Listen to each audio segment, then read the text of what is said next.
The humans have a new hunter. Blade. I think people love the Blade series because, in their own way, they have a strange kind of artistic integrity. This is a big, crazy, unhinged action effects extravaganza. It's a film of real scope. Big explosions. Hold on to your seat action. New characters. Jesus Christ! Blood-sucking immortals. A lot more fun. I'm a fan of vampires. The prospect of being able to play one, that would be really fun. To get the opportunity to be in Blade 3 was a huge thrill. Precious in me. I was immediately interested when they said they wanted me to be in a movie where there are car crashes and stuff. I've never done a movie that's this physically grueling. You have to dig a little bit deeper to find that extra little thing. The coolest, best, most rockin' Blade movie yet. We got something for you, though. There's no question about that. I think fans are gonna love it.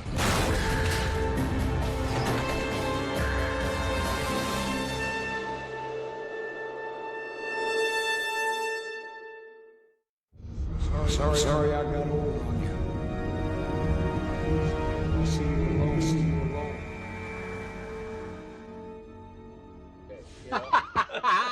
David wrote the first screenplay, he wrote the second screenplay, and he wrote the screenplay for the third movie as well. At the very beginning, when I first pitched the idea of doing a Blade film to New Line, I pitched them 3 films, and they thought I was crazy at the time. This was back in 1994, so it was 10 years ago. David came in and, in a way, broke the mold. We really try to defy expectations.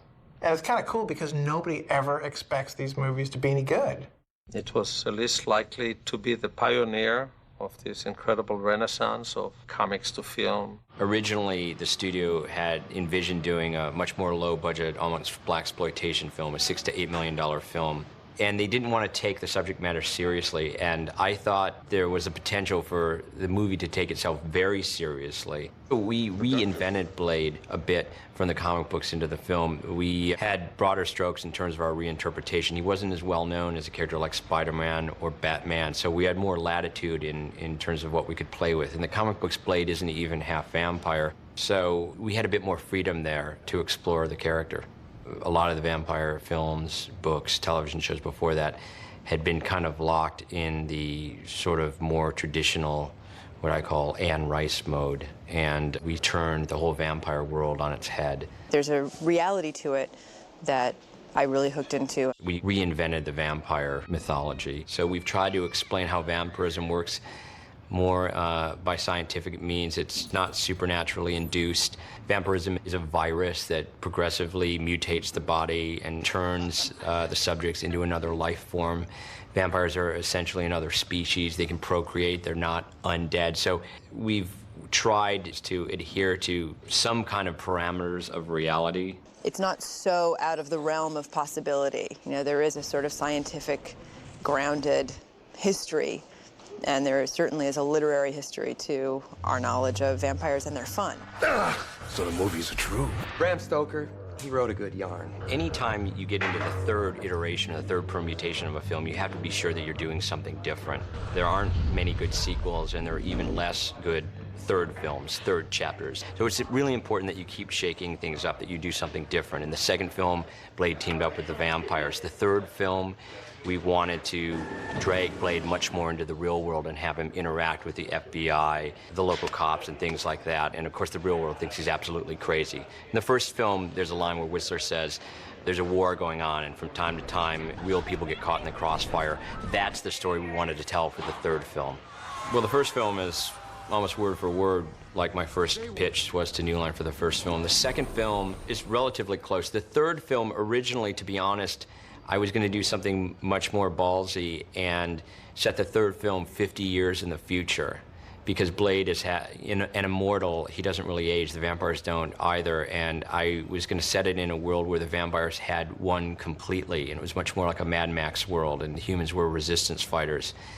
But at the end of the day, I think part of what makes the Blade films so much fun is seeing all this outrageous action play against a backdrop that it was somewhat familiar. And if we set it 50 years in the future, it might as well have been Planet of the Apes or something. So I decided to pull back the reins a little, and the battle for the world is happening now in this film. We're sort of at the tipping point. So it's still a world that we recognize, but the vampires are starting to take over. He put Blade right in our world. We're seeing that vampires are being integrated into society in a way that's truly frightening. I'm hungry and I want to eat somebody. We're catching fragments of a war that's spilling onto the streets. Someone like Blade comes across as a complete psychopath. And that's something that he's never really had to deal with. And he's in trouble. The one thing that this franchise taught me, just go with the people who feel really passionate about it. It's not a day job. David Goyer created the franchise. He created the vibe of the films and the series. And this is the first Blade movie he's directed. It's the second feature he's directed. And as the guy who has been the only writer ever on the Blade franchise, it made perfect sense to be the next step for him and the next step for the movies. It was my producers, Lynn Harris and Peter Frankfurt, that suggested I direct this. And I don't know why I wasn't even thinking about it at the moment. And they asked me while I was about halfway through writing this third film. And I said, well, let's see how the script turns out. I wasn't sure how happy I was going to be with it. And once I finished the script, I said, yeah, I think I have to direct this. It's so much fun. And injecting the new blood of Hannibal King and Abigail Whistler made it even more fun. The movies have really been fun because each director has brought a very unique, individual kind of take on the material. Norrington kind of created the grammar, the vocabulary, visually. And if you know Norrington and you see Blade, you really see how much of him, personality-wise and worldview-wise, is in that movie. I think Guillermo has a completely different sensibility than Norrington and was able to just use Blade and Wesley as the common thread, but really bring his own signature to it. And that was fun. It was really fun as a producer to be able to work with two very different kinds of personalities and directors and visions. There were still things in the first two films that I wasn't entirely happy with. There were also scenes in the first two films that got cut for one reason or another and never made it into the movie. So this time with the third film, with me in the directing seat, I said, we're going to get those two scenes. One of them was a scene that was cut from the first film that appears on the DVD in the deleted scenes in a very truncated version and answers the question, if the vampires win, where will they get their food supply? Well, this time we were able to do it right in the way that I originally envisioned it, in a much more bombastic way, and I think the audiences will be satisfied with that. God in heaven. The second big thing was I had an enormous chase sequence planned and was scripted for Blade 2, and we cut it for budgetary reasons. This time out, with me in the director's seat, I said, you know what, damn it, we're just going to take that entire 8-page sequence and do all of it the way that I intended to for the second film, and the studio wanted to cut it again, and I dug my heels in and I said, no way, we're shooting it this time. So I can say that we got it all. They're very close to the way that they were scripted both in Blade 1 and in Blade 2. We tried to do something a little different in this film than perhaps the previous films. It's a little demanding because we're trying to top ourselves, trying to give the audience more than we gave them before. The first Blade film came out a year or so before The Matrix, and The Matrix came out, Blade 2, second and third Matrix films. By the time for us to do the third Blade film, I feel like influences from The Matrix and the Blade films has completely permeated the public consciousness. So you've got various other movies, TV series, even shows like Charm doing wire work and wire fu work. Some of that's gotten old hat, and for a lot of the action, I thought it would be interesting to take it backwards and go a little old school. The action will still be devastating. No PG. No, hardcore. I insisted that most of the stunts be done practically, that we have very little wire work, that we have almost no digital stuntmen in the film. We've got all the hand-to-hand combat that the Blade films are known for, but we've also got car chases. We've got foot chases. We wanted to set more of the action on locations and in and amongst the real world and real people and civilians, things like that. So we've got some other modes of action that we've never been able to play with because we've been mostly bound to stages and set work as opposed to being on location. The biggest challenge making this film is the fact that On any given day, we might have as many as 3 units shooting, 3 separate units. Like today, for instance, we've got 3 units shooting, and that's because in order to get the film done on time in as economical a way as possible, we've had to have 2nd unit shooting bits and pieces, 3rd unit shooting bits and pieces. And so coordinating all those different units and making sure that there's continuity between them has been a bit of a challenge. Just being out in the community and being out in the world and figuring out all of that stuff is always a logistical challenge, but no more so than any other action movie is my guess. We've worked out the kinks by now. These things are really hard. We love blowing stuff up. I'm much happier when we're blowing stuff up. Let me just say this, Blade is the house that David S. Goyer built. David Goyer is Blade, he's the creator of Blade. As far as I'm concerned, he is the prophet. He, along with Wesley, understands the character and this world as well as anyone, better than anyone. David Goyer has a very particular vision, and a deep vision. That's what's so cool about it. It's got types of intelligence and humor that you just don't find in movies like this.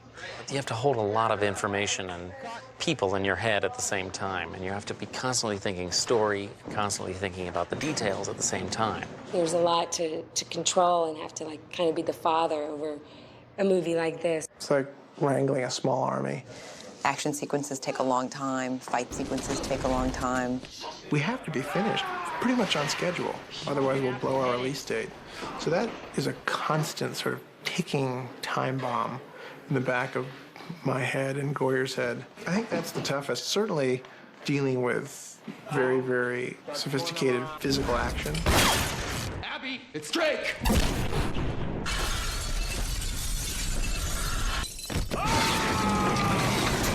And then lots of very dynamic personalities who need to be properly managed. This is always a challenge. We're working days, we're working nights. Usually it's 12 to 16 hours, so, you know, either we all love each other or either we're just at each other's throats. Like, if I really could bite you on the neck, I'd bite you on the neck. 3, 2, 1, action! It's hard for a director to be able to coordinate all that and pay attention to the relationships between the different characters and develop the characters. So far, that's worked good. David is a very collaborative director.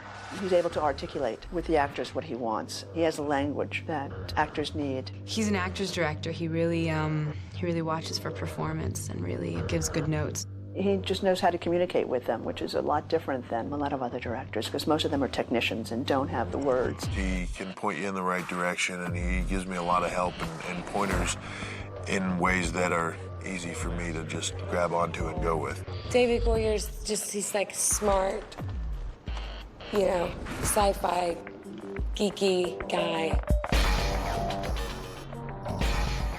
Just a truly gifted director, and it goes without saying that he's a gifted writer. He's like a painter, just perfecting the last little bits and pieces, and then he steps back and looks at it and goes, okay, I need to add this and that and this and that. And you know at the end of the day, you got everything.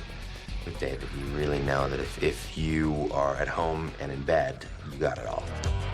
It's an odd experience, but I love it. That's one of the things that's fun about movies is you never know who you're going to be partnered with or where you're going to find yourself. It's, you know, every day is a new day. I met the director. I'm not really sure who that is. Which guy's that? We got it on.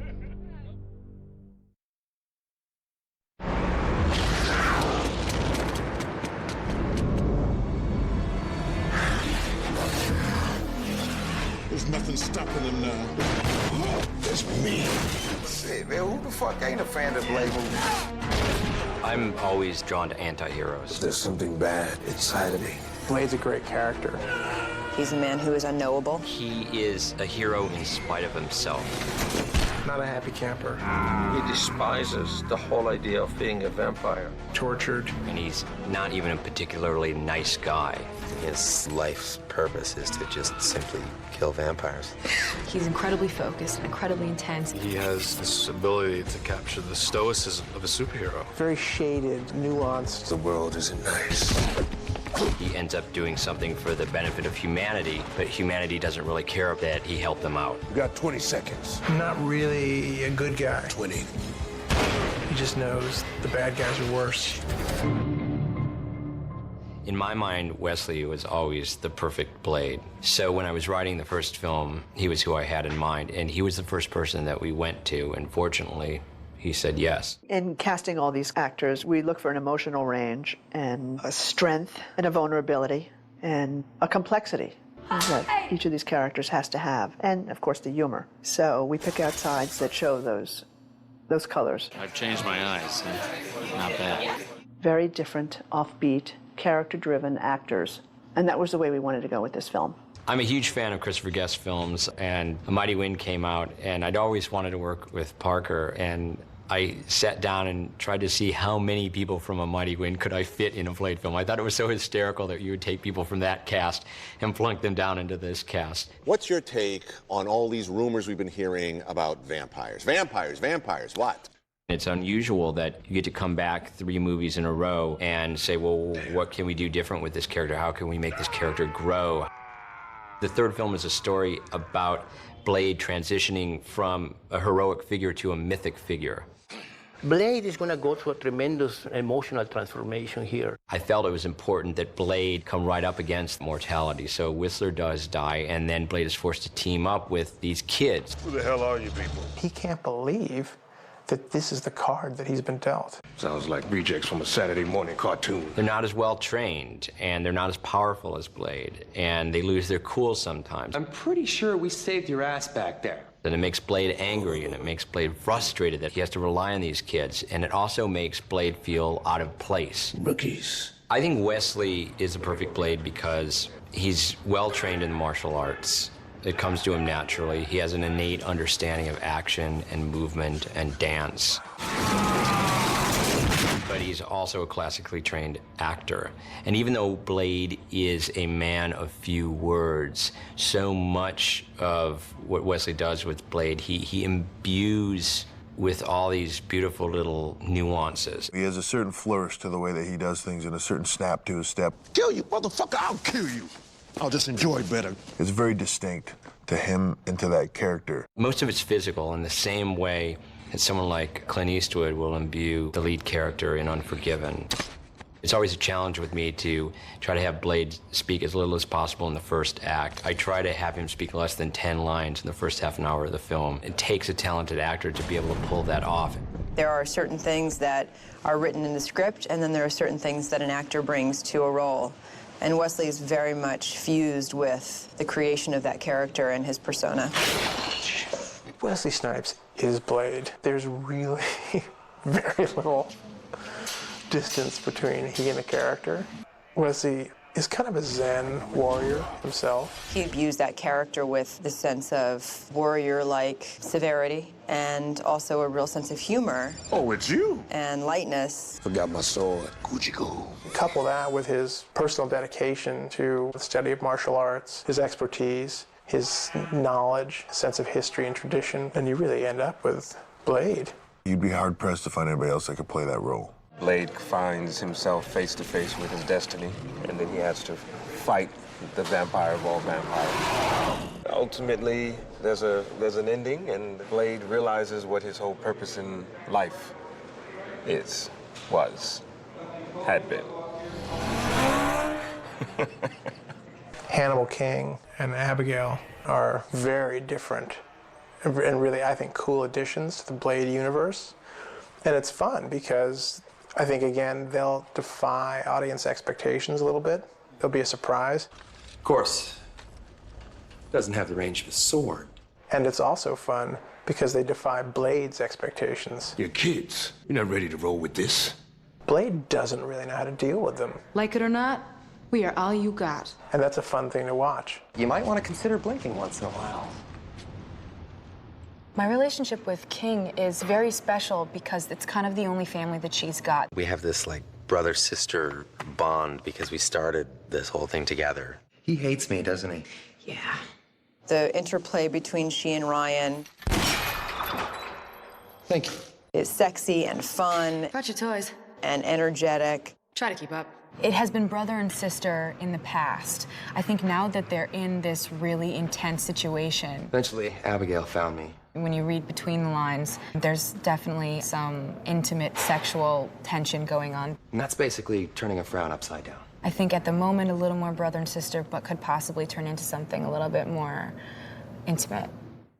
Abigail, the lost daughter of Whistler himself, she understands how awful the enemy is. She's really peeved that the vampires are after her family, and she's gonna take her revenge. She can fight the vampires just as well as all the men in the movie. It's really wonderful to play an equal. Scream if this hurts, chica. Physically and mentally. Abigail Whistler is a woman of very few words, and so she has to imbue that character with a lot of physicality and a lot of presence. And again, it's something that's very difficult to do, and she does it very well. The scenes that she's in, she completely owns, and she definitely gives Wesley a run for his money. She really idolizes Blade. Are you all right? And looks to him as a replacement father because he's been such a factor in her life, even though she hasn't met him until 5 days ago. Don't let it turn inward. She's also kind of a closed character. She has a couple really wonderful, vulnerable moments. I'll just die. Zoe? Whistler.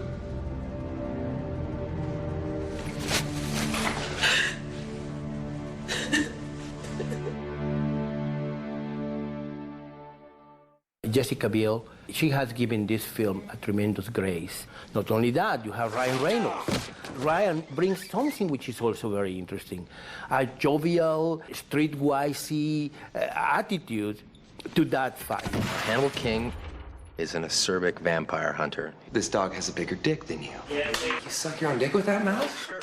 I was talking to her! What's different about Hannibal as opposed to Blade is Hannibal's defense is humor. And somehow I don't picture you teaching karate at the local Y. And also Hannibal King sometimes serves as the audience's proxy because he doesn't view himself as an action hero in the way that Blade obviously does, or even Abigail Whistler does. He's just a normal guy that kind of got caught up in these horrific circumstances. Her fangs are located in her vagina. So it's fun to play this character that doesn't take himself so seriously to the point where he's just always got this mean face on and he's just blood and carnage everywhere. He's also got this very unpredictable light side that comes out at certain moments in the movie. I ate a lot of garlic. And I just farted. Ryan is a terrific actor. Silent but deadly. He writes a lot of his own material, and he and I have had a lot of fun working together and coming up with little beats for Hannibal. Your hairdo is ridiculous. Acting with Ryan Reynolds has been like the cheekiest. I've never seen it acted with anyone so incredibly cheeky. How about you take a sugar-frosted fuck off the end of my dick? I mean, he is just has those lines and he just spits them out, and he's really funny. It's in my right ass cheek. And I also just love the fact that when it comes time to go to battle, he's just like flips into this one-note killing machine. And King can kick ass, but he kicks ass with a certain degree of irony. That's a hard thing to master, but it's like falling off a log for Ryan. It was fun to sort of play a character that has these two sides. Dracula. I mean, even Blade was like, come on, Dracula? You know, he's a real badass. He's so bad. Dominic plays Drake because he's just creepy. He's just plain creepy. Jimmy Morrison on steroids. He's made me believe that this character is 7,000 years old. There's just something in his eyes besides red contact lenses. It's hard to get away from the fangs and the eyes and stuff. But I just wanted to bring a different slant to Dracula. He carries a certain low-boiling rage. He could be a threat. He's a good physical anchor for Blade and somebody who will do well when they're fighting one-on-one. When Blade and Drake come together, it's just the clash of the titans, the best of the best. Blade is invincible, you know, but I think he's met his challenge. Dominic is absolutely a great nemesis. The ending of the film is intriguing. We see for the first time a redeeming quality in Drake. I don't need to survive the future. He does something very special, and that is one of the things that really attracted me to the part. The humans have a new hunter. Blade. Danica Talos is played by Parker Posey. My role in it is to be the female vampire, the heavy one. Oh, did I hit you? No. Who gets to gnash her teeth and kiss and just kind of... We use them. you know, go all out. To flesh it out. She's hilarious and scary and gets to do some physical action, which she's never done in a movie before. I like your tattoos. Do they mean anything? Well, her energy is so completely different from Wesley's. Are you tired? When the two of them are together, it's interesting to watch. I just thought it'd be fun to play someone who wasn't human, who had been around for 500, 600 years, try to make her kind of a snob, blasé. Nothing's fun anymore after a certain point. You know, so bring that kind of attitude in there, that kind of arrogance. I'm gonna go in. All the old vampire movies and, you know, those characters are like creepy and just to be really creepy at the same time arresting. She's also the one that made me a vampire. King was kind of my pet for a while, and I would tell him to do things that he would, you know. Because that's the kind of relationship Danica has with guys, you know. It's very sadomasochistic, and I mean, she's basically bored. I mean, you know, she's been around for 500, 600 years, just trying to make it interesting, you know. He basically lives to kill her. Maybe it's time I join the game. Drake, Dracula, has come into their lives now, so she's kind of like a weird kind of love story that they have between each other. That's how I look at it, but, you know. Dre wants to beep Danica. He's been asleep for 6,000 years, so I think it's pretty understandable that that would be one of the first things to go through one's mind. He has this relationship to sunlight that it doesn't harm him. So that becomes a metaphor for love and respect. I mean, love and respect to these two vampires. There's no romance between Drake and Danica. Well, not really. I wouldn't think. The way I'm playing it, there isn't. She's waited a long time for a man to really come and sweep her off her feet and to have fun with and be able to spend time with, and, you know, she respects him, and I thought that was a really funny and almost cute aspect of the script. I think people are kind of fascinated with the vampires because, well, they can live forever and they make a moral choice. It's a vanity choice to be able to live forever and feed off of other people. But I think subconsciously the reason why people relate to it is that it's a metaphor of addiction, of insatiable desire, of arrogance. I don't know what it is about vampire movies that people like. I'm not really big on killing anybody, you know. But if you have to kill somebody, you might as well be a vampire. The weight that Chris carries as a man, as an actor, as that character, I think really has always given the movie a great grounding. And the connection works so well between Whistler and Blade. I see you alone, surrounded by enemies. Kind of like a father-son relationship, and I don't have a hard time with that, having 8 kids myself. Killing humans is messy. You better hope nobody ID'd you. I like Whistler's loyalty to Blade. Friends. Yeah. You remember those? He doesn't beat around the bush, and he is a pretty direct commentator on what's going on. What about this one? He unfortunately dies in this movie, but he's come back to life before, so you never know. Dude, you're dead. What Jessica and Ryan and Dominic are going through, that's training. What I did was research.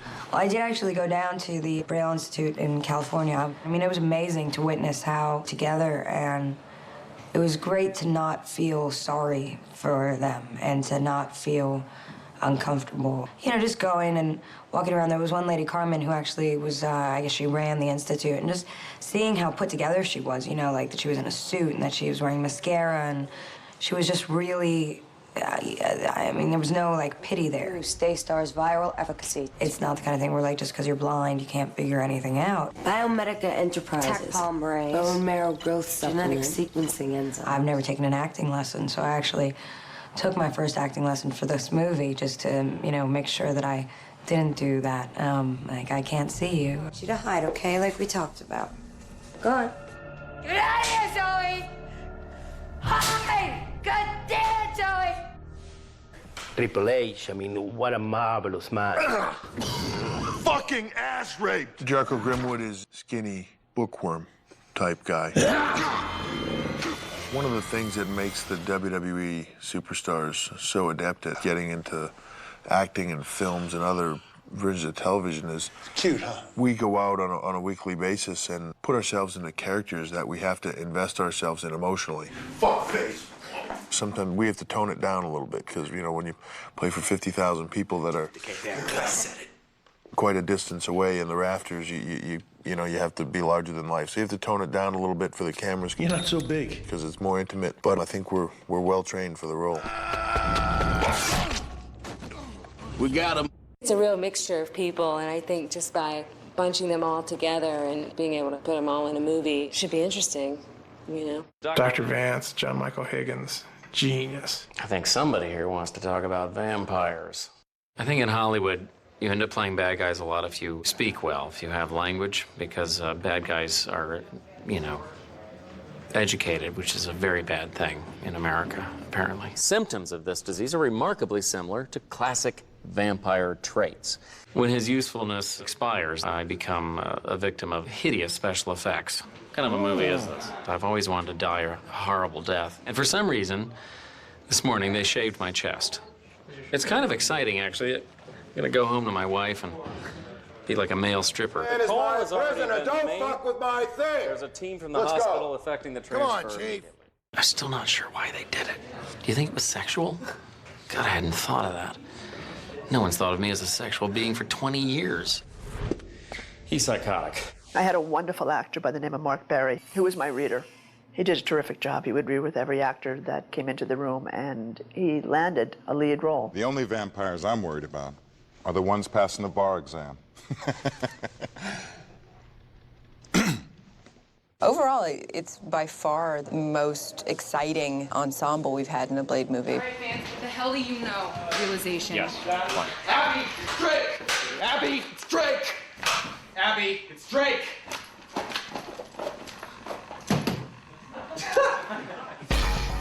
It's just a terrific, terrific ensemble cast, and we're very excited. Ryan, Jessica, Dominic, they were all training a good 3 months before they started shooting every day, 4 hours a day, 7 days a week. You want to really believe that Abigail kicks ass. You want to really believe that when she goes after 4 or 5 vampires, you believe that this girl could take down several large men. And you believe it of Ryan, and you believe it of Dom, and certainly you've always been able to believe it of Wes. I think it's got something to do with how we view superheroes these days. You haven't got a six-pack and a big chest and shoulders. People don't buy it somehow. Wesley's always in sort of phenomenal shape and is a martial artist and is well-skilled and very well-trained. I work out every day. I'll do something, either some calisthenics or, you know, some Pilates, some stretching, some kicking, a little boxing, you know, a little yoga, little sleep. Should get more sleep, that's the key. The trainer, before we started the film, wanted to pack on about 10 pounds on me and muscle up. You know, you gotta be able to lift people over your head and throw them around and fight blood-sucking vampires. I've had to go through a lot of serious training, and it's been really fun. Lots of weight training, lots of cardio, lots of running. Lean down, gain more muscle, lose body fat. I would work out for an hour and a half, doing like 45 minutes of cardio and then a full hour of weightlifting. Then I would go to an hour of martial arts and then an hour of archery, and then I would fall asleep. and that would be an everyday thing. Both Ryan and Jessica were beautiful physical specimens before they started training. But Ryan's at something like 3.8% body fat. Jessica's at like 8% or 6%, something insane. You know, you and I are probably at like 48% body fat. So they're on like a whole different plane. And it shows in the movie. I mean, they're ripped. We're on this very high intensive protein, complex carb diet. It's all about the diet and the exercise, I really have discovered. Getting up in the morning, having oatmeal and then a protein shake, and then eating 2 hours later. I mean, I'm having to eat every 2 hours. Eating 3 big meals a day, not good. Your metabolism is slower. What you really would love to do in a perfect world is have 6 to 8 small meals a day. Tub of tuna with vegetables, and then chicken breasts with lettuce, and then protein shake, and then protein bars, and it's like, I'm eating drywall and wood chips, mostly. Give me a pizza! So you'll already be there. They've also been training with fight specialists, fight coordinators. I was the fight choreographer, AKA the fight guy, and I was in charge of putting together a lot of the fights and the action. They each have their own skill set and their own martial arts specific training. Dominic has been doing a lot of sword fighting. Ryan has been doing a lot of just sort of straight martial arts and boxing. Jess has been doing a lot of boxing, kickboxing, archery, and they've all been doing shooting. Before Hong Kong came in, with the more stylized fighting and the action like that, you didn't need it so much. But now it's gotten a little bit more stylized, and there's techniques to be learned and techniques to be taught. And a lot of the actors also now want to do their own action. So since the actors are doing it, they have to have somebody to train them. They have to have somebody that knows that type of stylized action. So you need fight choreographers now. People make it up, but it doesn't turn out so great. So it's good to have somebody that has some kind of background. Their training has been consistent of movement work as far as stances go, kicks, throwing punches, a little sword work, and they've all been great. I've had to go through a lot of serious training. Working with Jessica has been, what can I say? It's been incredible. She's awesome. She's a great physical specimen, number one, and she's got a great attitude, and she's capable of doing almost anything we throw at her. Martial arts training, not one specific martial arts, but the whole gamut of all different kinds. We use one move from Savate, and then we use another move from wherever. I mean, right next to each other. And a lot of boxing, too. It's very much like raw street fighting. She started training as soon as she got the role, and she kicks ass. I mean, you know, we didn't have a huge amount of time to prepare with her. So I called up one of the fight coordinators, and I said, how we doing? How's Jess? She's gonna be right? She goes, oh man, she's got knowledge. She's gifted. So I was in like a month early, and which is not a lot of time. Not a lot of time to train for a movie like that with a lot of action, especially as much action as they had to do. The archery was the hardest. It's really specific positions and how high your elbow is and how you squeeze your back. You squeeze your back in a way that you've never felt before if you've never done archery before, and it's incredibly difficult to get used to that. So I'd say archery has been my most challenging, and the martial arts has just been fun. I mean, very hard and gets you very sore, but that's just really fun for me. She's a very quick learner. She's been able to go toe for toe, step for step, right along the way. She's been awesome. The fight training has been really interesting. I just found it to be like a dance. It truly is a choreographed dance. It's a deadly dance. That's pretty much it. You can get hurt. If you remove the aspect of violence out of it, it really is beautiful. I used to do chop socky films myself as an actor, so I kind of brought what I learned from the Hong Kong guys here, and then now I'm teaching it to other people. I have a huge appreciation for what these people do. The trainers that we're working with, Chuck Jeffries and Clay, they're so talented. What they do that's so interesting that no other martial artist that I've ever met or I've ever worked with has done this before, has taken something from our own lives and applied it to this. So he knew that I take ballet, and so he explained to me, in this spinning hook kick, I need to spot my person before I throw the kick. And he was trying to get me to look at the person, and I never did. And he was like, spot them. And it made sense to me. And like Dominic, who plays Drake, he's a golfer, and he plays cricket, and Dom has to work with all these swords. So Chuck says, now hit the cricket ball. Depending upon their skills and what they do already, we'll build a fight sometimes based off of what they already know, so they correlate. So if you're a good golf guy, then we'll say, okay, you got to do sword in this movie, which like Dominic had to do sword. And he likes golf, he likes cricket, tennis. Okay, we'll build it off of that. So at first, his movements are more tennis, cricket, stuff like that. But as we keep going and going and going and adding the violence to it and adding the technique to it, it becomes sword fighting, which ends up being his style. None of us have ever worked with swords or knives or, you know, martial arts, any of this stuff. So that's how it's becoming really easy for me. He's making it like a dance. He's making it like steps in a routine so I can understand it. And then he will personalize it for Ryan so Ryan can understand it, and so forth for everybody else. Ryan's been an incredibly pleasing student also. He's very capable of doing what we need him to do. His character's a little less flashy than Blade or Abigail or any of the others. He's more or less a brawler and kind of a jokester. He's just taken to it like it's second nature also. They really get into it. They've taken it very seriously. They're in phenomenal shape. Ryan and Jessica have been incredible students. They've progressed rather well. You know, we were very surprised and very pleased. 50% of what they're doing is the fight. The other 50% is acting. You look so distraught. I worked with Parker Posey in the interrogation room. And then, when you can't stand it anymore, She's, you know, she's a very interesting individual. so distraught. The special training has been a revelation in torture.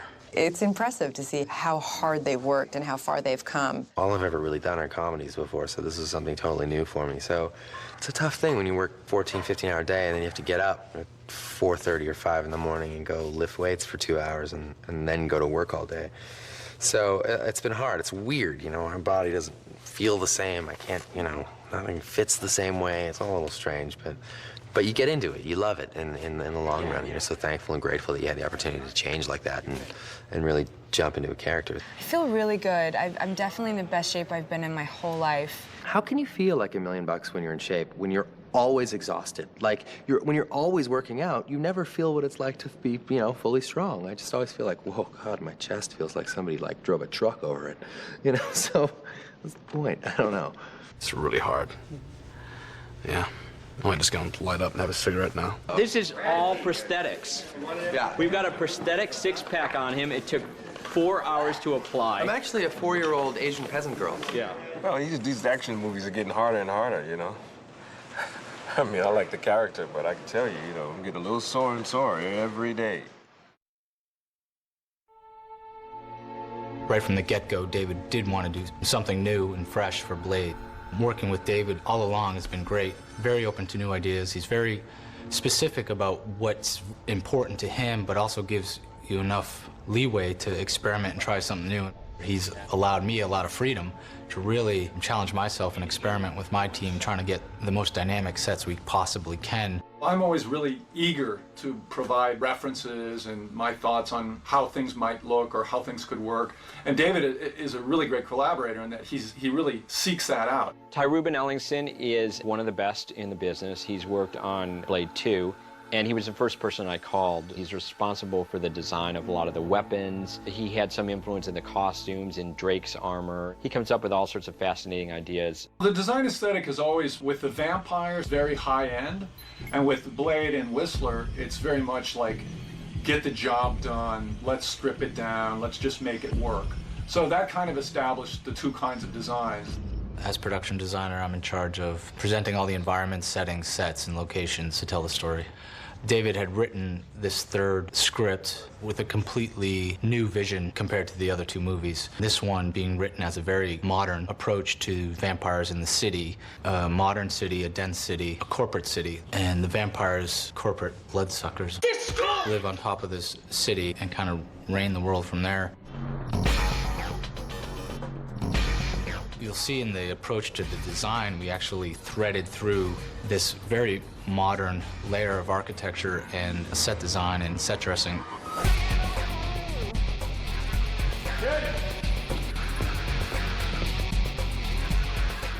Through those kind of departments of city officials, and the police department's very sleek and very modern and clean. That all relates stylistically to the Phoenix Towers. So you get a sense of perhaps the vampire control throughout the entire world. And then things like the Night Stalkers, the Blade and Whistler safe house, and our other hideouts.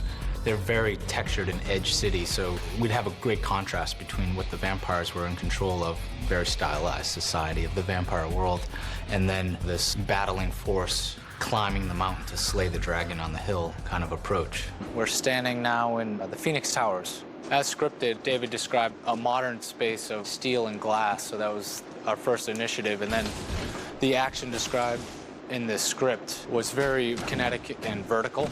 So we wanted to design a set that had those elements. So we found one of the biggest stages in town, and we're able to go vertically as well as lengthwise to really spread out the action. And with the three characters, Blade, Abigail, and King, we wanted each of them to have a zone where they could battle. And then with the verticality, David had scripted large falls for the characters as they fought. This entire structure was completely engineered, so this large truss pretty much hangs from the building. We had to first study the building, make sure it was still structurally sound, and then calculate, obviously, the weight and what kind of loads we would add to the building to support our truss. And we have it down to the pound on how much we can actually hang off the building. This building was used to build all the bridges here in Vancouver at one time. That's what's called the Bridge Studios. They're digging on our bridge that we have built inside. Early on in development, they were thinking perhaps it was 2 locations. I proposed this one large set to contain all the action as opposed to break it up between 2 separate sets. So all the characters would end up in one big space. I always thought it'd be great to have this one main element of a truss cutting through the set to allow Abigail to, and all the action essentially, to traverse through the set and find itself in one place. This here is the truss that Abigail will have her action sequence on. We're average about 40 feet above the studio floor, and each one of these triangles will have a piece of glass in to obstruct her clean shot. This ramp system, Blade, will come up and fight vampires all the way up until he reaches the 3rd level, which is the conference room, where Blade will face off with Drake, kind of in an old Western standoff with the large conference table between them. Work their way across to this exterior rooftop, and then that fight is designed now to fall off that rooftop and land in the exterior plaza below. So the whole set was designed to move the action towards this final moment of that final arrow shot. The other interesting thing about vampires is they get killed by UV light. So the penthouse, the Phoenix Tower penthouse, being on top of the world is, the irony is it's closest to the sun. So we approached it as if they moved into this large cap to a tower and actually had to retrofit sunscreening devices. And so we looked at sun reflectors that NASA may use. Pulling that thread through the design, we were able to create new and exciting textures on walls. This whole place is designed as a sunscreen, basically, and all the surfaces you see are to block sunlight, and that's why you see layers of thermal screening, reflective materials, and other textural fabrics and things. Danica, being the queen bee of it all, has the most elaborate system. There's a scene where Drake threatens Danica with sunlight. So we wanted to have a louver system and fire a light down through so it feels like an exterior wall. The Night Stalkers, because they're the humans, they're disenfranchised, they don't have as much money as the vampires. They lead a more of a ragtag existence, and so their worlds are a little bleaker, a little more cluttered. The Night Stalkers' headquarters is this barge that was a restaurant for Expo 86, and it's been sitting out off the coast of Vancouver for years. And I got to thinking, what if we dragged this barge into port and turned it into our Night Stalkers' lair? And it's just a shell with windows, and we're putting in all the technology, all the weapons, the armory, everything the Night Stalkers do to slay vampires. I'm impressed. Welcome to the ziggurat. These stairs will play as 2 things, the base of the ziggurat stairs, and then when we get to the top, we'll double it as the top of the stairs as well. So this is the staircase after it's revealed that the vampires go down several flights of stairs, and we pick them up coming down into the other set piece where they find Dracula several stories underground over on this set. Obviously a work in progress, but this staircase here is where the vampires will continue down, and we've crumbled this set to show that it's thousands of years old. We've done a very crude version of early cuneiform with carved artwork, and then also Drake's glyph is hidden amongst all this cuneiform for those who want to pause the DVD and find it in the movie.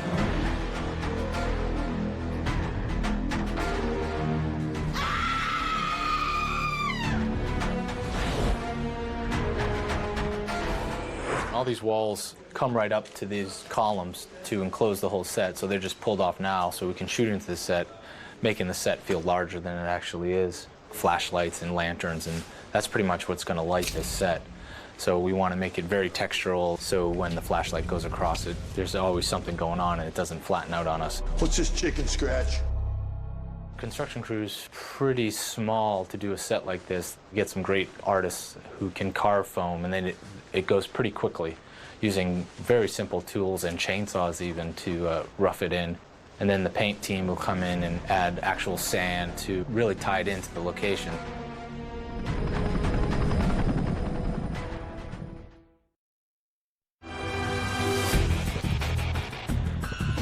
Costume designer's job is to come up with concepts in conjunction with the director and the actors and implement them, whether that be designing from scratch and having costumes built, or finding items and putting them together in unique and interesting ways. The psychological journey, really, into the mind of a character, because it's basically how they choose to present themselves to the world. And it says so much about who they are as a character. Every choice that we make helps the actor become the character. At the beginning of any project, one thing that I like to do is pull together a lot of images, comic books, swatches of fabric, color samples. I put them together on character boards. With that, I then would start the sketch process. I also worked a lot with Ty Ellingson in the beginning for some of the other characters like Drake. It was important to us that we not do the same look that we did in either of the other movies. Make it a little bit more bohemian, a little bit more worldly, a little bit more multicultural. Take elements that were high fashion, because the vampires are a super sort of slick group that obviously are very vain and narcissistic, but also just show their history throughout the timeline. Here we are on my wardrobe truck. This is my dog Hunter, the mascot of our department. Don't mind the zipper down the side. A vampire got her. In terms of Blade's costume, I did want to play with different textures and the way light hit it. We then covered with a mesh fabric, which is very much a fabric used in a lot of protective gear in various sports. And these are the buckles that attach to this scabbard back piece. This scabbard holds his sword. We developed it on this rotating element here so that when it's on Wes's back, he can actually push the bottom and the whole sword rotates to the side so that he can actually lift his sword up. And it's amazing that Wesley can do this. He's the only man alive that can.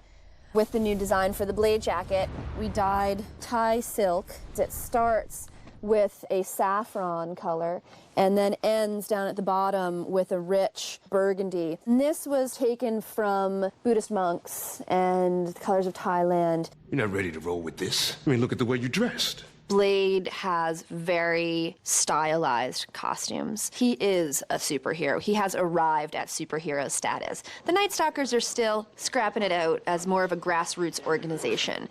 So there's lots of elements of the costumes, the protective wear and stuff like that, that are things that we found in the world that we just sort of augmented and changed to work for them. This actually is a vest that's used by jockeys. It's a padded vest, and it's in case they get thrown off the horse to protect them from any sort of injuries. It's articulated, it moves really nicely, and on Ryan's hot little body, it looks really super sassy. When we first see Abigail, she's dressed like a waif and becomes this super cool killing machine. And it was really neat because actually one of our producers didn't even recognize her when she was sitting in her chair. Some of our first ideas for Abigail were that we thought she could be in Army Navy pants and little t-shirts. I really wanted there to be elements in Abigail's character that kind of harken back to the fact that she is Whistler's daughter. From those first ideas, we kind of morphed her a little bit along into a bit more of a punched up version of those things, making sure that her clothes fit her quite nicely so that they looked good, also making sure that they fit her in a way that she could be an ass kicker. We see the arc of her character start going a little bit more comic book when she starts hanging with Blade a little bit more. I pulled in the colors of Blade's world into Abigail's world to start showing kind of their relationship together and the influence that Blade has on Abigail. We thought there should be an irony with some of their characters, and we brought that out in King's character most of all. Evening, ladies. This one I wanted to look a lot like the street art that you see on the sides of the walls of buildings. Like this guy just took a couple spray paint cans and some masking tape and he made himself this bullseye, just an in-your-face type of thing. We took this otherwise normal, everyday, run-and-punch guy and made him this superhero kind of, in a way, against his own will. He fell into the role because he had bad taste in women. Her fangs are located in her vagina. Here we are with Danica. Danica's pieces are very much based on ethnic influences and also the fashions of today. Those pieces are very modern, but the shapes and the colors are derivative of other places and other times. We went to Saks Fifth Avenue in Manhattan, where I had one of my assistants purchase a couple of really lovely, super, super high fashion suits. It's her version of being a regular person at the tune of several thousands of dollars. We actually copied a dress that we had bought that was really, really beautiful on her body, but I really, really, really wanted it in this amazing color. Especially with Parker's amazing contacts that they put in her, which are this amazing blue-green. These vibrant blues and greens just really, really looked striking with her. Fantastic. We purchased most of Danica's costumes in New York City, actually. These were purchased pieces, but we took them and changed their shape and brought some of the super fun lining out to the front of it. And this has the kimono sleeves. One of the ideas that Parker had, which was brilliant, was just getting a bunch of animal skins. Not fur coats, but animal skins. And she drapes them on and wears them in some perverse ways, which are super cool, like pulling the tail through the eyeball, stuff like that. You know, stuff that a vampire might do. With Drake, we didn't want to go too over the top. We didn't want him to be too super slick, but we also didn't want him to be too hippy-dippy. He had to look like the king of the vampires. It was his accessories that created that look. His jewelry immediately made Dom feel like Drake. Whenever he puts his jewelry on, it's like he's arrived. He is the character. This is the underpinnings to the full suit of armor that he wears as the Beast. Quite an exciting costume. Blade. Ready to die. It goes something like this. Dom did a lot of work practicing his sword work, and so it was really important that with this armor he could move and function really well. We really wanted to highlight that he's been around pretty much forever. This arm here has elements that harken back to samurai and other time periods. We have some encrusted jewels in here. We've done some aging with various acids. The gauntlet hand has both metal and it has elements that are bronze. And it's just aged down and battle scarred.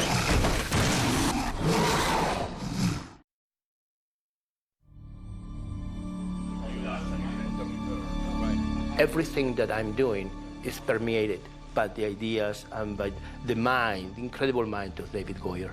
The real world, real people being on location. They just look so beautiful, these movies. It's not glossy, it's not shiny mirrors. There's a very rustic, earthy color.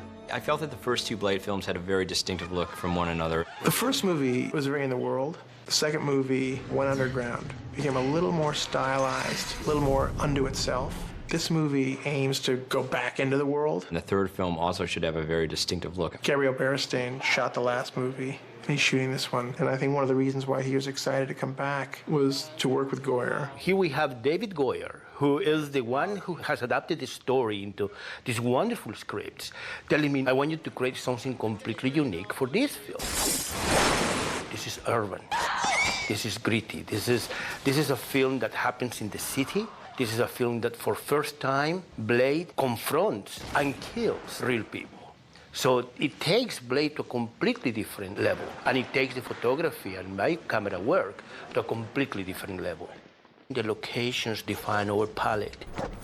We are taking all the range of colors, because that is what the city is. The rusty colors, the earthy, are very important for certain areas. But at the same time, when you come out into the city, you are into the big glass and metal. For first time, you're gonna see bright sets, an explosion. Not an explosion of color, but yes, an explosion of light. And because it's the whole environment in which Blade is gonna be entering emotionally. And I want my lighting. and the cameras to really respond to those emotions that this new Blade is going to be confronting himself. His approach to shooting the film was to have these very dynamic, moving cameras, a lot of handheld, a lot of crane and dolly work, so the camera's always moving through space. I'll look up and I'll find cameras that are like all over the place where I never knew that they were. I mean, this guys shoot with like 6, 7, 8 cameras at a time, and I've never done a movie like that. I mean, there's probably a camera arthroscopically in me right now. Very seldom you see a setup that I produce which doesn't have at least 3 cameras. Some directors don't like it. David has embraced that, and he is really using it in the most productive manner. Go ahead, Blade. Show me what you're made of. Even though Gabby has all these cameras, most of the time the cameras are not in each other's shots. Now, that's a miracle, especially when you're shooting 270 degrees around something. How are they doing that? Jessica did all of her own archery work in the film, and we needed her to fire an arrow towards the camera. And in order to protect the crew and the camera, we had everything walled off with plexiglass, and so that everyone would be safe. And the only thing that wasn't walled off was a little 2x2 square directly in front of the lens of the camera. She was firing from about 40 feet away and also from about 50 feet up in the air. And she'd been practicing so well, she hit a complete bullseye, and the arrow embedded itself about 6 inches into the camera, went through the lens, and ended up destroying about a $300,000 camera. We ended up destroying quite a few cameras over the course of the film, which I guess isn't really a badge of honor, but these things happen sometimes. We got our insurance worth for the cameras of the film. It's a really powerful kind of European look. I'm not sure if I'm speaking out of my ass, but there is this unifying common thread that goes in 1, 2, and this one, and that's Wes, that's Blade. He's so distinctive in his look and his bearing, and that doesn't change.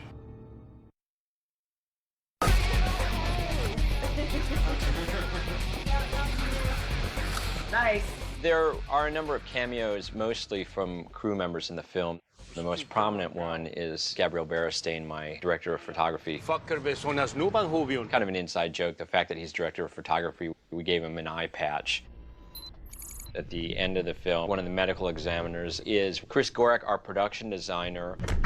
Script supervisor, Janet Monroe, is also one of the medical examiners. Lynn Harris, one of our producers, ended up standing in for Parker Posey's shadow. Good luck, Lynn. Her shadow wouldn't appear on the wall, and the way things were lit when she had to synchronize her movements to what Parker was doing. What the hell are you doing here? I made a cameo in a scene that was ultimately cut from the theatrical version. Since I was pushing all my actors to do all these crazy stunts, I thought it was fair to try it myself a few times. Ultimately, we cut the scene not because of my performance, but I certainly wasn't, the scene just didn't work for the film.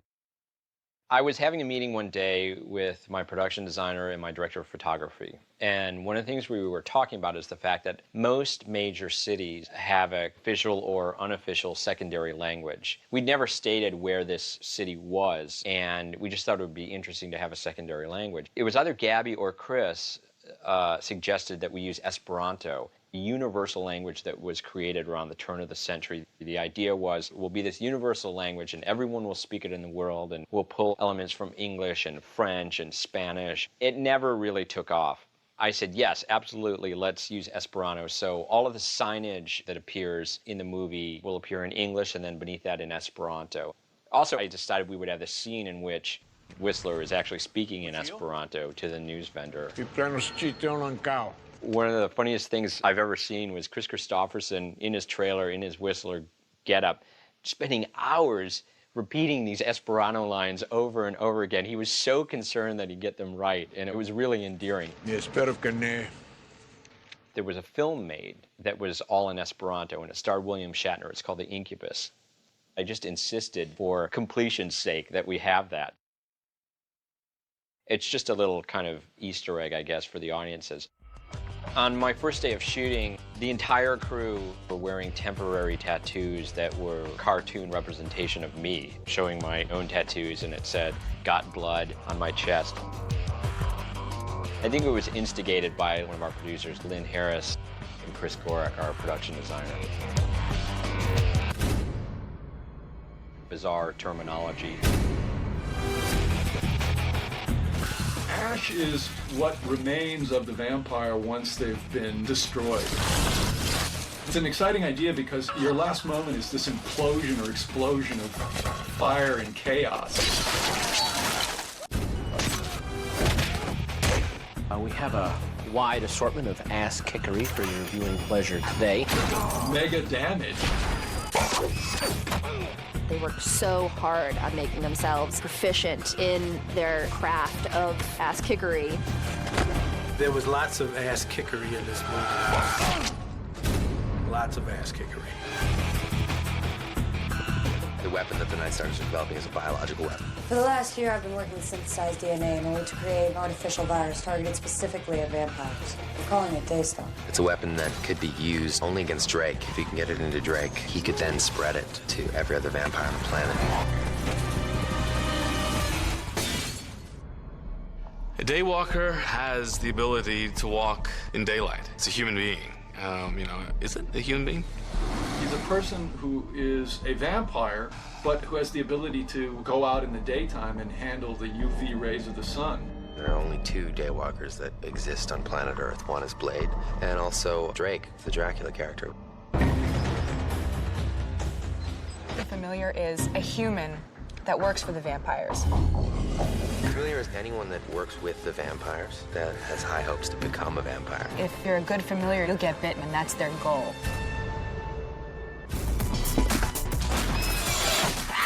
The Night Stalkers are a gang of gremlins. They're a gang of hooligans, mess of mooks. They're a bunch of kids. The Night Stalkers are a kind of guerrilla band.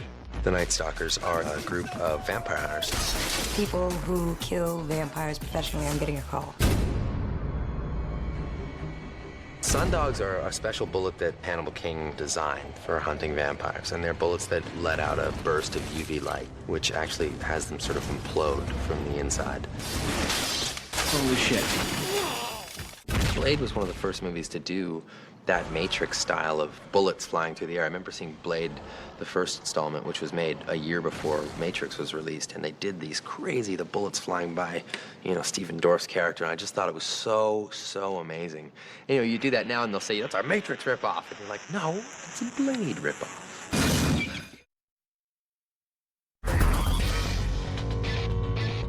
Designing the weapons for the Blade pictures is of some critical importance because a certain amount of the fan base responds to Wesley's use of these amazing vampire-killing weapons. I wanted some kind of new bladed weapon for Blade to use. It needed to be something interesting and something new. We did add this chain weapon, which is a very aggressive whipping short sword that has a blade that ejects out with this silver chain. The way that I approached this was to meet with David, to look over the pages in the script, and then take those ideas and create a technology look that was believable but still had a science fiction aesthetic but a reality aesthetic to this techno horror movie. The creative process of developing the various designs with David is really pretty straightforward. He describes something in the script, and it is somewhat vague because it's the initial idea. And then I present him with an idea like maybe it could unfold. UV arc. Whoa.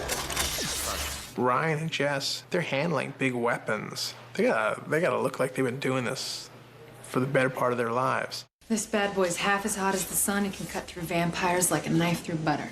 The idea in the very first draft that I read was that it's sort of like a cheese slicer.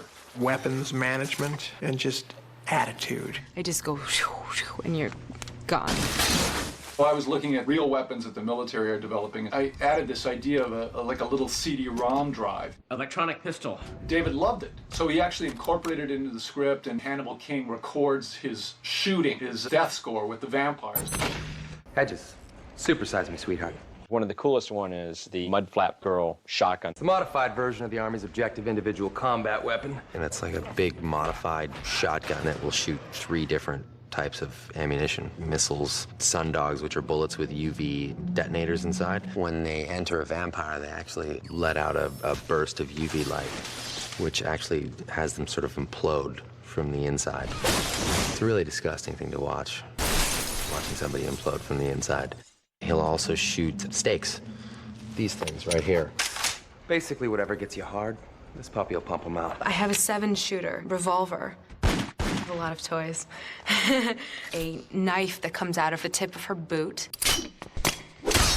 A special compound bow. It's juiced up to a point that it can just you know, go right through almost everything, including a bulletproof vest, which is really cool. I just feel like when they put me in on the wardrobe, there's just a gun everywhere. You know, I get out of the shower in the morning and guns are falling out of body parts. Can we just go right ahead and sign you up for one of our secret Night Stalker Dakota rings?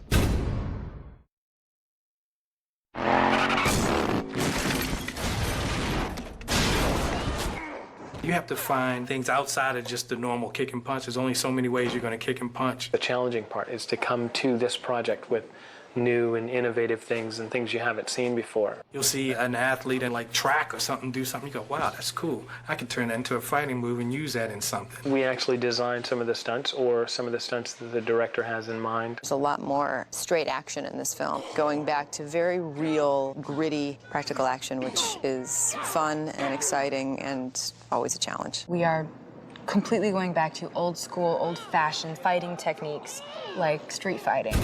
I love working with Wes. I worked with Wes on Blade 1. B marker. He is a great actor, but he is an excellent martial artist. Sometimes people study martial arts and they'll be in one particular style, and so they can't look outside of that style to learn something else. But some people you find are able to cross those lines and go and explore other places. Wes is one of those guys. Wes has cadences and things that he does that nobody else does. He's a pretty athletic individual. He's capable of doing a lot of his own stunts. However, insurance comes in, the company says, no, we can't let him do that, so in comes Clay. The line between using an actor and a stunt double comes when the risk that's involved is too great for the actor. Like the swords, for instance. We sort of take a stunt and look at it as, okay, well, this is too much risk for them to take when we could shoot it from a different angle and use a double. We really don't allow them to do anything that's going to be too dangerous for them. Clay's pretty amazing martial artist himself. He has to learn how to move like Wes, though, which is very difficult. Wesley's incredible with rhythm. It's so interesting to watch, and nobody else has it. Nobody else in the industry. I try my darndest to mimic this, and I do my best, but he's really good at making the fights and the stunts look interesting because of the beats that he takes. Clay's an amazingly talented guy. I think he continues to surprise us all with the stuff he pulls off. These stunt guys are such pros. I mean, they've been doing this their whole life. They just really make the actors look great. When you have a good stunt man, he's making me look really good. Most times, people don't look at, well, how should that character fight? And the character's fighting should match the character. The way we had made Ryan's character, when he fights, it was haymakers and good old gritty knees and elbows and stuff like that. With Jessica, we had a lot of stunt guys who were pretty impressed with her up there. All of the fighting in Phoenix Towers, I was really happy with. We had Triple H, so we made sure that some of his signature moves were put in there and that he could do his own stuff. We work close in hand with the effects department to try and make sure that things are done on a safe and friendly level. I'm in charge of all the practical physical effects that happen in front of the camera. What we're trying to do is keep a lot of that look being physical and being real so people aren't just acting with imaginary backgrounds. We jumped a car out of the back of a semi-truck.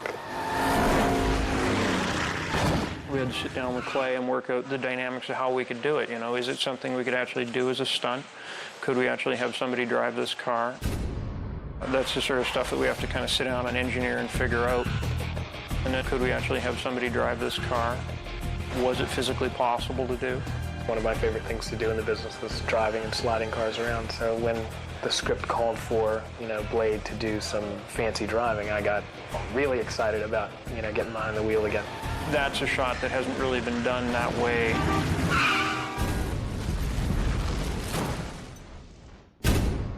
The location where we filmed Whistler's hideout was a boathouse that was a historic landmark.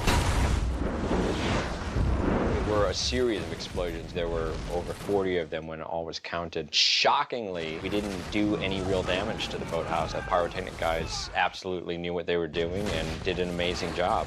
It's a collaborative kind of effort. We're all here to make a great project. Sunlight, right? What about crosses? Do they still work mostly in this day and age? Put the movie together so that it tells the story in the best possible way. I mean, that's what we are, is we're storytellers. That's a good point. And what about garlic? Does that work on a Hindu vampire? We start getting dailies, which ideally you look at with the director. I want to restore that, but at the very beginning of that diatribe, I then take what the intent of the scene as I understand it from the script, as I understand it from the director, Can I see the start of the long version again? and I plunge right in and start cutting the scenes as they come in. And of course, the film is shot out of order. You use the script as the basis for figuring out how to cut that particular scene. I suppose next you're going to be telling us that Bigfoot's in on the conspiracy too.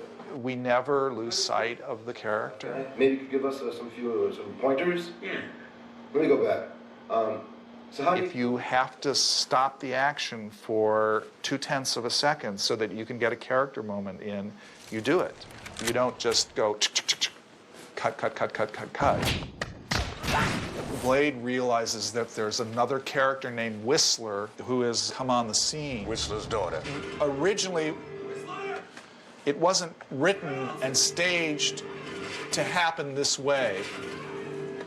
This shot here of Ryan saying Whistler was shot several weeks after they shot the scene. And it allowed us to have him yell Whistler at a different point in the scene where we were able to intensify the dramatic realization that Wesley hears this name, Whistler, which has been very important to him. And this introduces us officially to Abby. This way! The process of shaping a movie affects enormously how the audience perceives the story and how they come to understand the characters. Here's an example of the editing process. In this scene, Blade shoots the character Gedge with a silver stake because Blade thinks Gedge is a vampire. This is a great shot of Wesley Snipes as Blade walking to Gedge. It takes a little long, though, for Blade to get to Gedge, and then we see Blade do something, but we can't tell what it is he does. We need to see more, but remember this body movement that Blade makes. We're going to use it. Now here's a wide shot that was filmed with another camera at the same time as the medium shot. It shows everything in terms of the characters and geography. But I can't use this shot until the first camera gets out of the frame. When I cut from the medium to the wide, I can shorten the walk and show what Blade is doing. The wide shot gives us enough information so we understand what's happening, but the move Blade makes could be better. Here's another shot where Wesley's move is cool, and we see him kick the gun away much more clearly, and as the camera moves in closer, we see Gedge with the stake. It's a great shot, and it tells the whole story. Remember that body effort move? When I use it with the kicking shot, it now completely makes sense.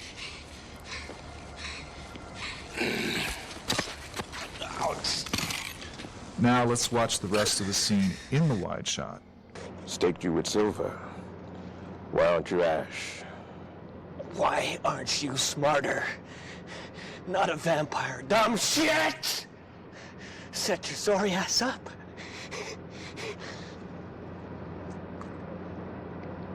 Yes, we see everything that happens, but we're missing the great character moments the actors are giving us. We need to see those. As an example, the scene reaches a point where two things are happening at the same time. Gedge dies as the police helicopter with its searchlight arrives. We don't see the exact moment when Gedge dies because I cut to Wesley's face as the light hits it. It's more powerful graphically, not to show Gedge's moment of death. Blade realizes he's been had, and his reaction is terrific and stoic, something we could not see in the wide shot. This is what editing does for a movie. It shows the audience the impact of the action and geography of the story, and with strong drama, the important moments in an actor's performance. Let's watch the scene now, edited almost as it is in the movie. Staked you with silver. Why aren't you Ash? Why aren't you smarter? Not a vampire, dumb shit! Shut your sorry ass up.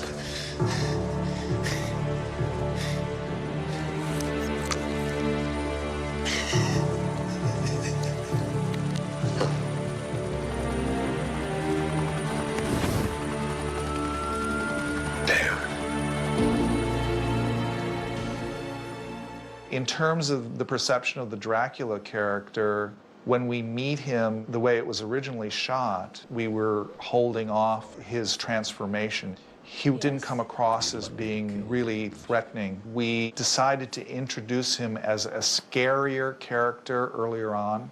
So we reshot a scene and changed the introduction of his character so that we got a glimpse. It was capable of being very nasty. You shouldn't have woken me. Both of my editors, Howard and Conrad, sometimes they would come back with something that was quite different than what I was envisioning. But I think if I had done the opposite, if I had told them cut it like this, we never would have seen that version. And because of that, we were able to go into some directions that were kind of unexpected. I like to work that way with my crew. I like to get their unfettered opinions sometimes, and sometimes you'll get a very pleasant surprise. Ready to die. I was born ready, motherfucker.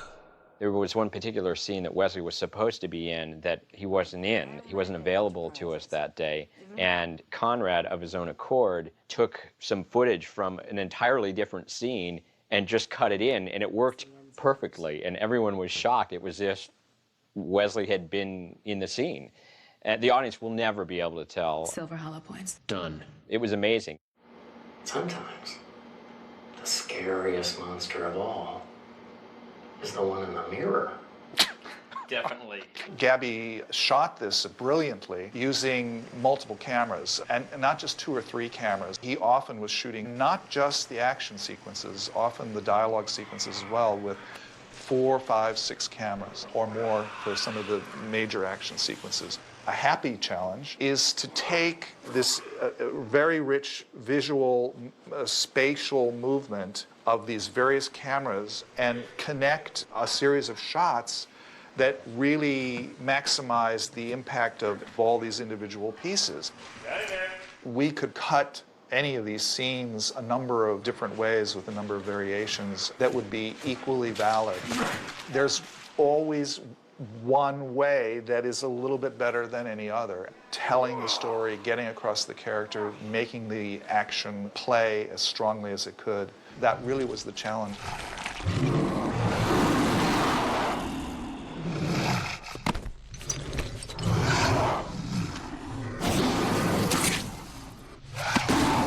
And bro.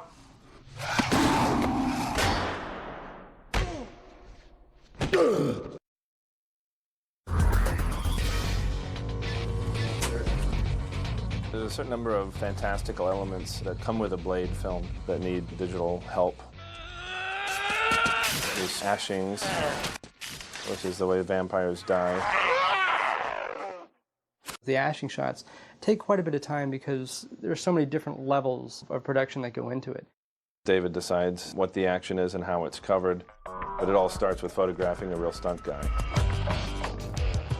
We take it into our post facility. We will match move the actual actor, tracking his arm motion, his leg motion, which gives us a digital model, or cyber scan. So now we're replacing the real actor as we start to disintegrate him with this model.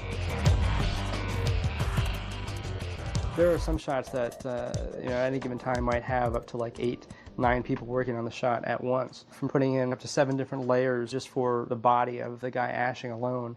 We just kept adding layers until we thought it looked great.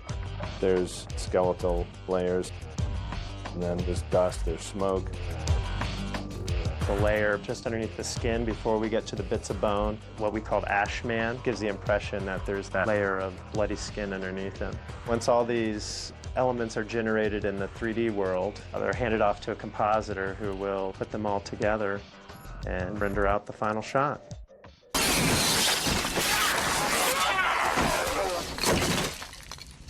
David's script and David's mind is, how can we raise the bar? How can we one-up the last movie? King's gun, called the Sundog, fires UV bullets, which explode from the inside of a vampire. So now we have to disintegrate them from the inside out.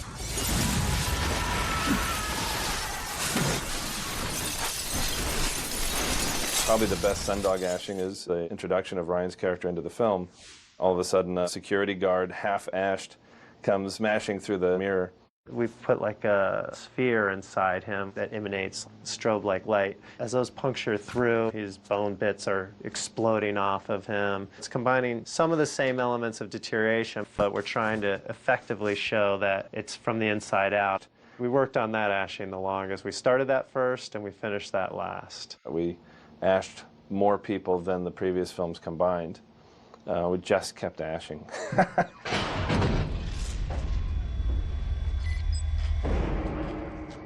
A great shot in the film, I think that everyone will like, is a big, wide, dramatic crane down of what we call the blood farm shot. This is our big establishing shot of the bodies in the bags.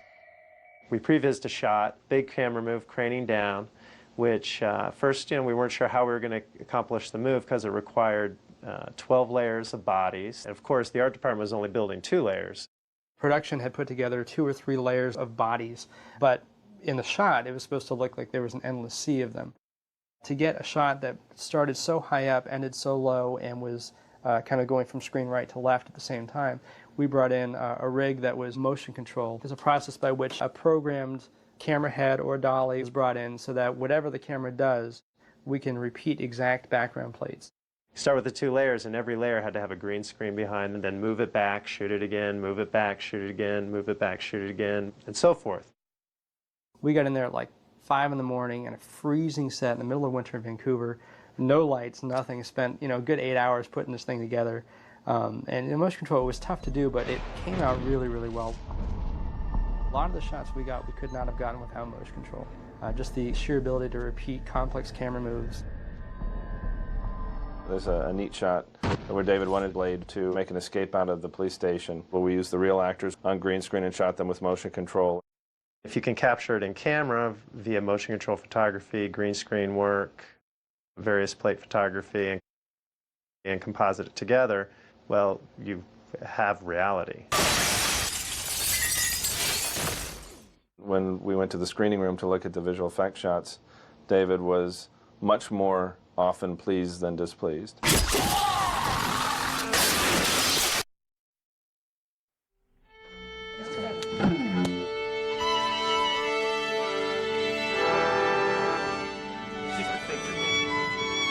Music can have an enormous effect on what happens emotionally with a scene.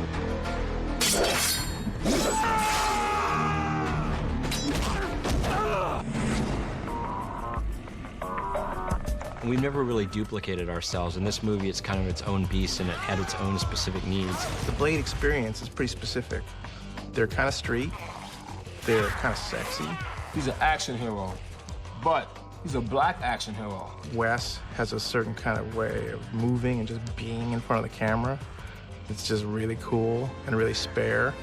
So you want the music to reflect that. Blade is quite a twisted character. He's a hero, but yet tragic. He's half human, half vampire. So I think musically, to find something that fits him, I think it's quite challenging. In the previous Blade, always had a high techno sound, very, very strong, good music. But to me, it never gave the urban of Blade. Because Blade's a tough motherfucker, you know what I'm saying? What makes him such a good hero is that urban toughness that comes out in some of the scenes. So my approach was to maybe see if I could find a few tunes or a few things that could, complement that element of it that hasn't been maybe discovered by other composers of the previous films.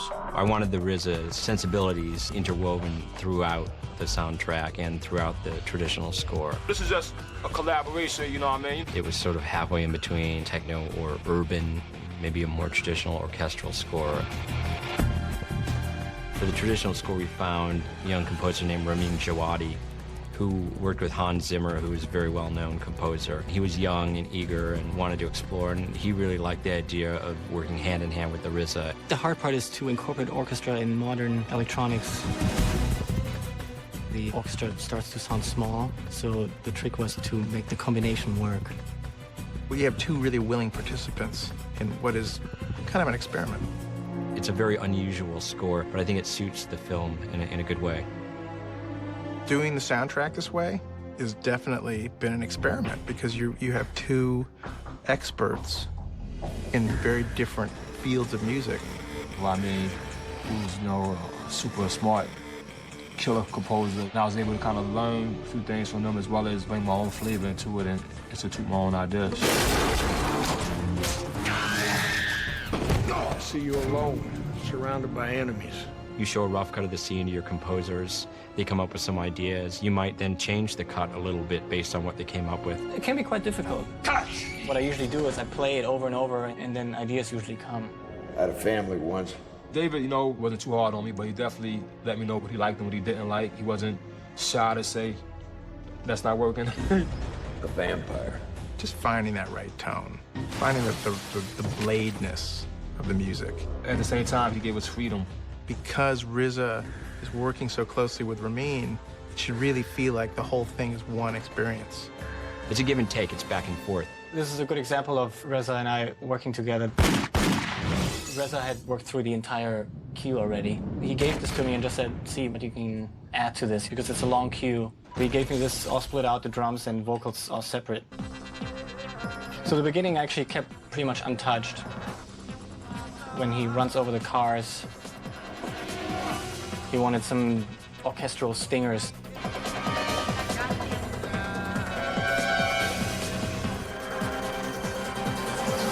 That's a breakdown that I added.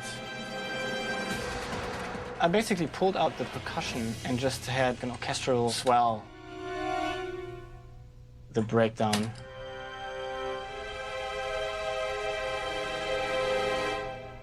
Putting it all together, it sounds like this then.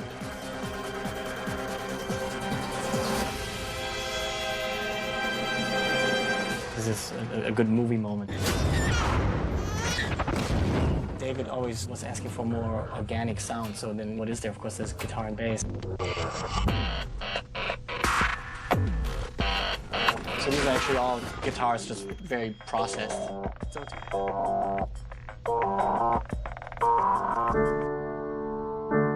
This one has the most memorable themes. There's a theme for Blade, a theme for Drake, and they're just memorable. David really wanted to bring out the emotion in Blade and the complexity of the character.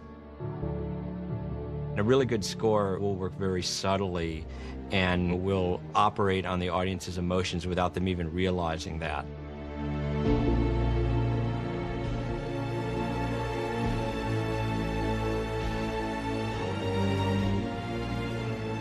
Conversely, a bad score can really kill a film.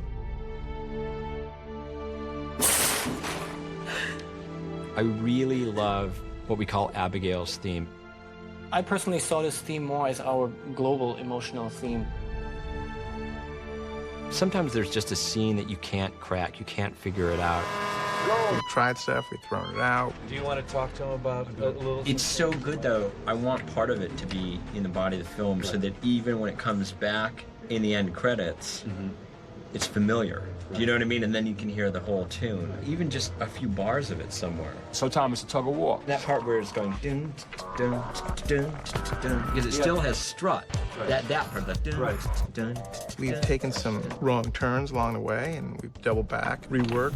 RZA took a stab, Ramin took a stab, and you're just going, why can't we get this right? We can't find the sweet spot. We can't find this sort of one theme. That right feel. E, F sharp. Especially if you up all weekend and you come with this great piece of music and you play it, it's like, you're like, It's one of those that we're still wrestling with. But you go back to the drawing board. It's at the 11th hour. We've got everything else done.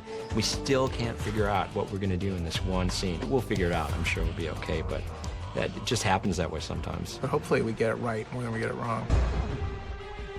We're up in this church, in this holistic University in the beautiful Pacific Northwest.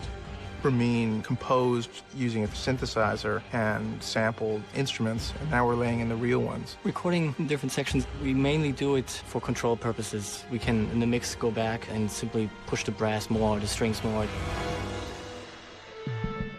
My music is being played by an orchestra.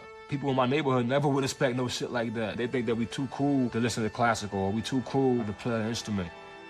I'm stuck in these 88 keys. I'm not able to pick up a brass, but I'm able to pull up a parameter on my keyboard, and I'm able to play a brass line. I'm able to play a flute line or a string line. And I would love to be a violinist, but I don't have that talent. Unfortunately, modern technology has stuck in all this synthesizers, and you can just basically vibe in.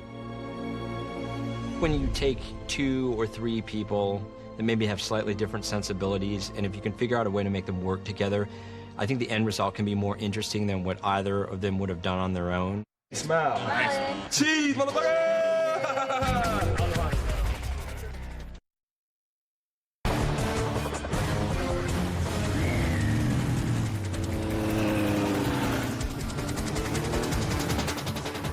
Music and sound are sort of the unsung heroes of film because they oftentimes work on a much more subtle, subliminal level.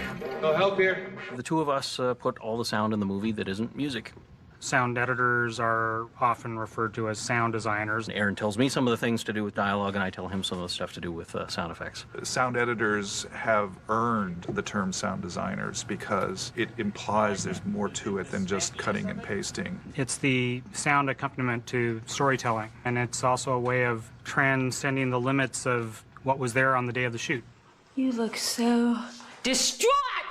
We're here at Tadeo in Hollywood. We're doing the final sound and music and dialogue mix. So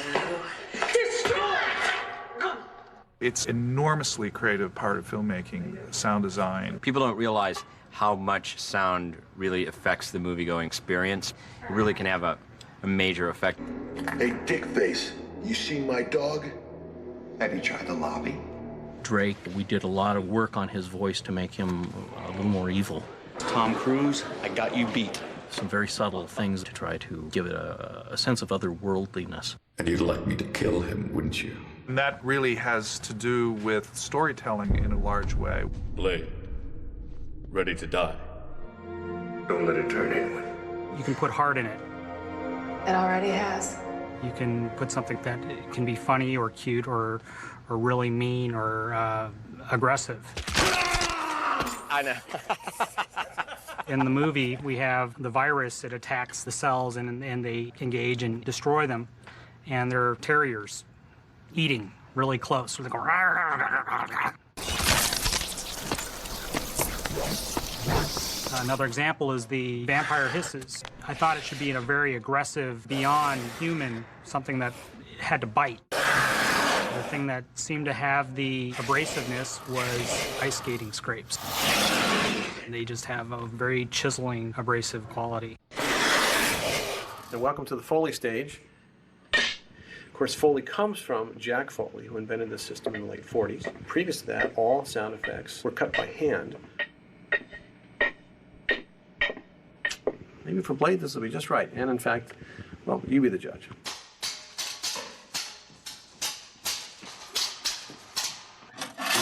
A machete, used that way.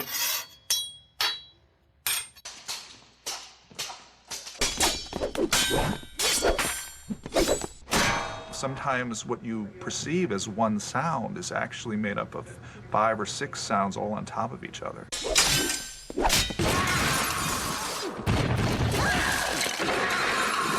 I would say there's probably 200 or 300 individual sounds in every big scene like that action scene. The only scream that I thought was a little weird, well, it's right on the fence. You tell me there's one vampire that ashes that gets tossed over the side of the ramp. Sounds a little Wile E. Coyote. Do you know the one I'm talking about? Or Yeah, did you... I made that note, but I kind of like it because it's a little over the top. It is. It's the one where he's kind of going, wah!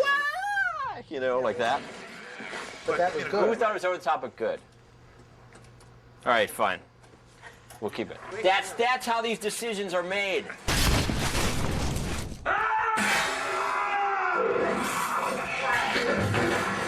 first rule of Foley is there are no rules.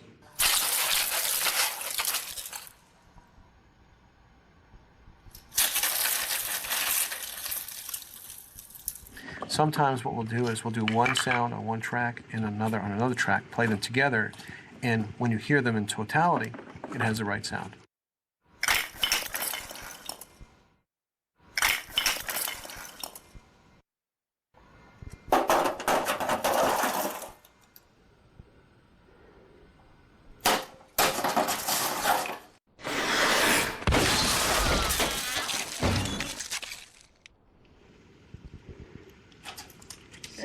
Good.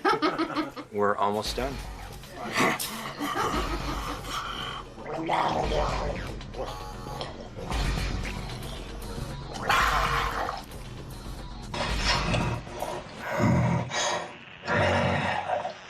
I get to do this for a living.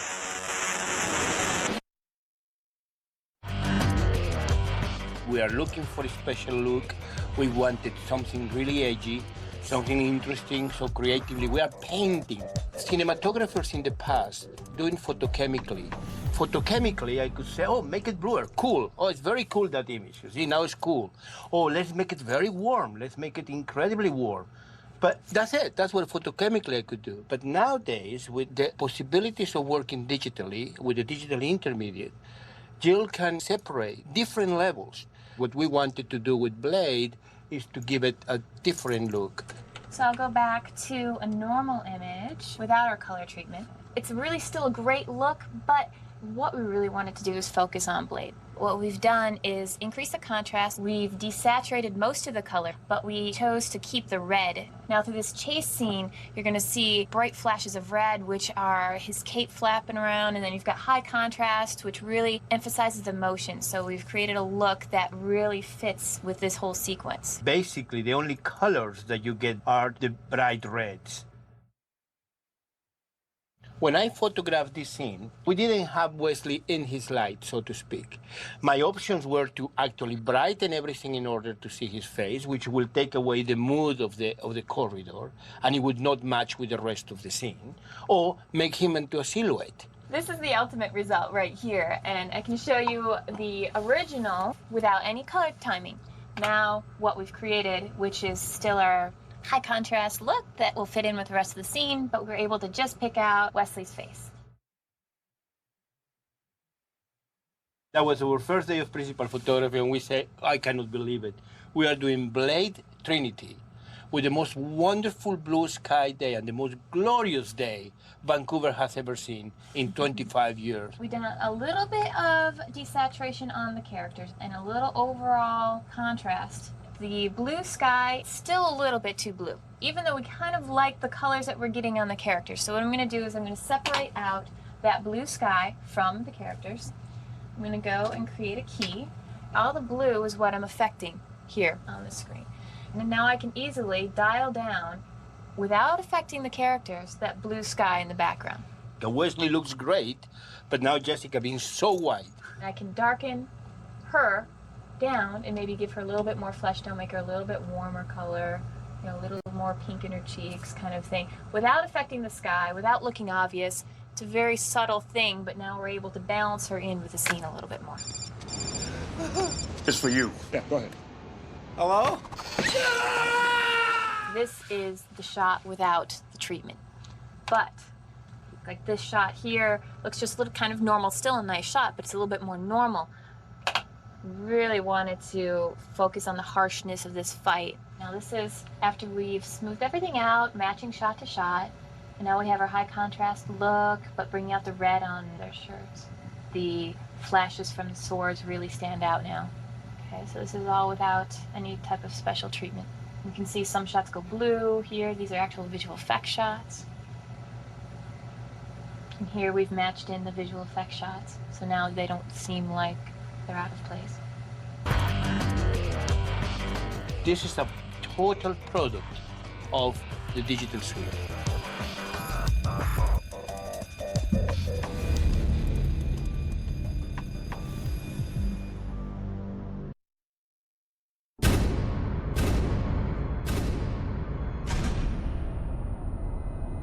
We've had 3 different endings that we've tested, and each one has different scenes or different moods that are being explored. The ending that appears on the extended version of the DVD, Blade rises from the dead. You get the sense that he may indeed feed on this poor woman, and Lord only knows what will happen. And if there were another film, perhaps then it would be the Night Stalkers going after Blade or something like that. Contrary to popular opinion, Blade never died in any of the endings. There was this big rumor that Blade was going to die. We never filmed an ending where he died. We never scripted an ending where he died. It's a cool gig. You gotta love it. We've talked about the possibility of spinning off into a Night Stalkers film and having them go after a different kind of menace. The legacy is continuing. You have Wesley as Blade on one hand, and then you have Night Stalker on the other. We'll see where it goes. It's difficult for me to envision doing yet a 4th film. I would never say never. You never know. I would definitely be interested in doing a Night Stalkers spin-off. Are you crazy? Are you high? I'm having such a great time. It would be great. I would definitely be into that. I'm enjoying every second of this movie. I don't think I've ever had as much fun as I am on this movie. Jesse Biel and I this morning were saying that we want to do just a whole movie with no dialogue and just butt kicking left, right, and center. I mean, this has been a wonderful experience and exciting. It's given me a chance to exploit another aspect of my creativity. People really liked the character and wanted to come back one more time. Maybe we encore it somehow. I might be in a wheelchair and my fangs would be like down to here, you know. Come here, you vampire. You remember when I used to jump through the window and shoot you?